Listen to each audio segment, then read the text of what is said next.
Herbalife ಶೇಕ್ನ ತೊಗೊಂಡ್ರೆ ನಮ್ಮ ಬಾಡಿಗೆ ಏನಾಗುತ್ತೆ ಮತ್ತು ಹರ್ಬಲೈಫ್ ಶೇಕ್ನ ತೊಗೊಳ್ಳೋದು ತಪ್ಪು, ಹರ್ಬಲೈಫ್ ಶೇಕ್ನ ತೊಗೊಂಡ್ರೆ ಸೈಡ್ ಎಫೆಕ್ಟ್ಸ್ ಬರುತ್ತೆ ಅಂತ ಯಾಕೆ ಹೇಳ್ತಾರೆ? ಇದಕ್ಕೆಲ್ಲದಕ್ಕೂ ನಾನು ನಿಮಗೆ ಒಂದು ಆನ್ಸರ್ನ ಕೊಡ್ತೀನಿ. ಫಸ್ಟ್ ಕ್ವೆಶನ್ ನನ್ನ ಕಸ್ಟಮರ್ಸ್ ಹತ್ರದಿಂದ ಬರೋದು, ಇದನ್ನು ತಗೊಂಡ್ರೆ ಏನು ಸೈಡ್ ಎಫೆಕ್ಟ್ಸ್ ಬರಲ್ಲ ತಾನೆ? ಒಂದು ಅರ್ಥ ಮಾಡ್ಕೊಳ್ಳಿ, ಇದು ಮೆಡಿಸನ್ ಅಲ್ಲ, ಫುಡ್ ಸಪ್ಲಿಮೆಂಟ್. ನೀವು ಮೆಡಿಸನ್ನ ತೊಗೊಂಡ್ರೇ ನಿಮಗೆ ಸೈಡ್ ಎಫೆಕ್ಟ್ಸ್ ಬರೋದು, ನೀವು ಊಟ ಮಾಡಿದ್ರೆ ಏನು ಸೈಡ್ ಎಫೆಕ್ಟ್ಸ್ ಬರಲ್ಲ ಅಲ್ವಾ? ಸೊ ಇದು ಹಂಗೇನೆ, ನೀವು ಮೆಡಿಸನ್ನ ತೊಗೊಂಡ್ರೆ 101% ಸೈಡ್ ಎಫೆಕ್ಟ್ ಇದ್ದೇ ಇರುತ್ತೆ. ಈವನ್ ಡಾಕ್ಟರ್ ಸಹ ಹೇಳ್ತಾರೆ ಜಾಸ್ತಿ ಮೆಡಿಸನ್ ತೊಗೋಬೇಡಿ, ಸೈಡ್ ಎಫೆಕ್ಟ್ ಆಗುತ್ತೆ ಅಂತ. ಅದಕ್ಕಂತ ನಾನು ಇದರಲ್ಲಿ ಏನು ಸೈಡ್ ಎಫೆಕ್ಟ್ಸ್ ಇಲ್ಲ ಅಂತ ಹೇಳ್ತಿಲ್ಲ, ಇದೆ.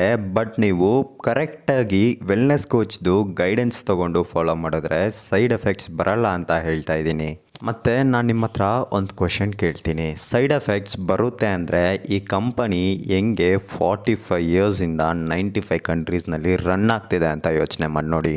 ಫಾರ್ ಎಕ್ಸಾಂಪಲ್ ತೊಗೋಬೋದು ಅಂದರೆ, ನೀವು ಶೇಕಲ್ಲಿ ಪ್ರೋಟೀನ್ನ ಮಿಕ್ಸ್ ಮಾಡ್ತೀರಾ. ಪ್ರೋಟೀನು ಡೈಜೆಸ್ಟ್ ಆಗೋದಕ್ಕೆ ನೀವು ವಾಟರ್ ಕನ್ಸಂಪ್ಷನ್ನ ಕರೆಕ್ಟಾಗಿ ಇಟ್ಕೋಬೇಕು. ಇದು ಹರ್ಬಲೈಫ್ ಬ್ರ್ಯಾಂಡ್ಗೆ ಮಾತ್ರ ಅಲ್ಲ, ನೀವು ಯಾವುದೇ ಬ್ರ್ಯಾಂಡ್ ಪ್ರೋಟೀನ್ ತೊಗೊಂಡ್ರೂ ಹೇಳೋದೊಂದೇ, ವಾಟರ್ ಕನ್ಸಂಪ್ಷನ್ನ ಕರೆಕ್ಟಾಗಿ ಇಟ್ಕೊಳ್ಳಿ ಅಂತ. ನೀವು ನಿಮ್ಮ ವಾಟರ್ ಕನ್ಸಂಪ್ಷನ್ನ ಕರೆಕ್ಟಾಗಿ ಮೇಂಟೈನ್ ಮಾಡ್ಕೊಂಬಂದರೆ ನಿಮಗೆ ಪ್ರೋಟೀನ್ ಬೇಗ ಡೈಜೆಸ್ಟ್ ಆಗುತ್ತೆ. ನೀವು ವಾಟರ್ನ ಕನ್ಸೂಮ್ ಮಾಡದೆ ಹಂಗೆ ಇದ್ದರೆ ಕಿಡ್ನಿ ಸ್ಟೋನ್ ಫಾರ್ಮ್ ಆಗೋದಕ್ಕೆ ತುಂಬ ಚಾನ್ಸಸ್ ಇದೆ.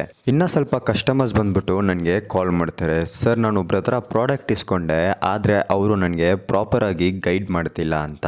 ಇನ್ನು ಸ್ವಲ್ಪ ಜನ ಪ್ರಾಡಕ್ಟ್ನ ಆನ್ಲೈನಲ್ಲಿ ಪರ್ಚೇಸ್ ಮಾಡ್ತೀರಾ ಆ್ಯಂಡ್ ಒಂದು ವೆಲ್ನೆಸ್ ಕೋಚ್ನ ಹುಡುಕ್ತಾ ಇರ್ತೀರಾ. ಇನ್ನು ಸ್ವಲ್ಪ ವೆಲ್ನೆಸ್ ಕೋಚ್ ಏನು ಮಾಡ್ತಾರೆ ಅಂದರೆ 2 days 3 days ಗೈಡ್ ಮಾಡ್ತಾರೆ, ಅದಾದಮೇಲೆ ಸುಮ್ಮನಾಗಿ ಹೋಗ್ತಾರೆ. ಅವರೆಲ್ಲ ವೆಲ್ನೆಸ್ ಕೋಚ್ ಆಗಿ ಇರೋದಕ್ಕೆ ಅನ್ಫಿಟ್. ಬಿಕಾಸ್ ಒಂದು ವೆಲ್ನೆಸ್ ಕೋಚ್ದು ಕೆಲಸ ಏನಂದರೆ ಅವ್ರ ಹತ್ರ ಇರೋ ಕಸ್ಟಮರ್ಸ್ನ ಮೇಂಟೈನ್ ಮಾಡಿಕೊಂಡು ಅವರಿಗೆ ಏನೇನು ನಡೀತಿದೆ ಡೇ ಟು ಡೇ ಅಪ್ಡೇಟ್ ಮಾಡ್ತಾ ಇರಬೇಕು, ಮತ್ತು ನೆಕ್ಸ್ಟ್ ಏನು ಮಾಡಬೇಕು ಅಂತಲೂ ಅಪ್ಡೇಟ್ ಮಾಡ್ತಾ ಇರಬೇಕು. ಬ್ಯಾಂಗ್ಳೂರಲ್ಲಿ ನಾನು ನೋಟಿಸ್ ಮಾಡ್ತಾ ಇದ್ದೀನಿ, ನಾನು ಹೋಗ್ಬಿಟ್ಟು ಈ ಥರ ಹರ್ಬಲ್ ಲೈಫಲ್ಲಿ ಇದ್ದೀನಿ ಅಂತ ಹೇಳಿದ್ರೆ ಅವರು ಹೇಳೋದೊಂದೇ ಮಾತು, ಇದನ್ನೆಲ್ಲ ತಗೋಬೇಡ, ಯಾಕೆ ಸುಮ್ಮನೆ ನಿನ್ನ ಹೆಲ್ತ್ನ ಹಾಳು ಮಾಡ್ಕೋತೀಯ ಅಂತ. ನಾನು ನಮ್ಮ ಟೀಚರ್ಸ್ ಹತ್ರ ಹೇಳಿದಾಗ ಈವನ್ ಅವರು ಅದೇ ಹೇಳಿದ್ದು, ಹರ್ಬಲ್ ಲೈಫ್ ಪ್ರಾಡಕ್ಟ್ಸಾ ಅದೆಲ್ಲ ಯೂಸ್ ಮಾಡೋಕ್ಕೆ ಹೋಗಬೇಡ, ಸುಮ್ಮನೆ ಯಾಕೆ ಹೆಲ್ತ್ನ ಹಾಳು ಮಾಡ್ಕೋತೀಯ, ಅದನ್ನು ತೊಗೊಂಡ್ರೆ ತುಂಬ ಸೈಡ್ ಎಫೆಕ್ಟ್ಸ್ ಬರ್ತಾ ಇದೆ ಅಂತ.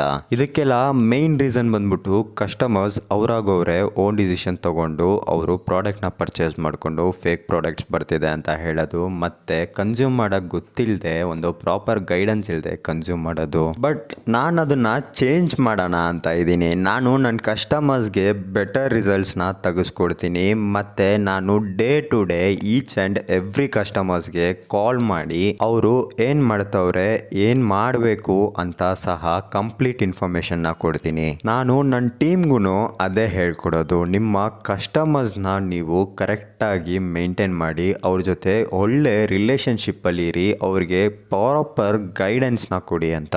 ಬಿಕಾಸ್ ನಮಗೆ ನಮ್ಮ ಕಸ್ಟಮರ್ಸ್ದು ರಿಸಲ್ಟ್ ಮ್ಯಾಟರ್ಸ್ ಆಗುತ್ತೆ. ನಾನು ನಿಮಗೆ ಹೇಳೋದಿಷ್ಟೇ, ನಿಮಗೆ ವೆಯ್ಟ್ ಗೇನ್ ಅಥವಾ weight loss, thyroid, sugar, back pain, knee pain, joint pain, ಯಾವುದೇ ಪ್ರಾಬ್ಲಮ್ ಇರಲಿ ನನ್ನನ್ನು ಕಾಂಟ್ಯಾಕ್ಟ್ ಮಾಡಿ. ನಾನು ನಿಮಗೆ ಪ್ರಾಪರಾದ ಒಂದು ಗೈಡೆನ್ಸ್ನ ಕೊಟ್ಟು ನಿಮ್ಮ ಲೈಫ್ ಸ್ಟೈಲ್ನ ಚೇಂಜ್ ಮಾಡಿಕೊಡ್ತೀನಿ. Thank you for watching guys, have a nice day.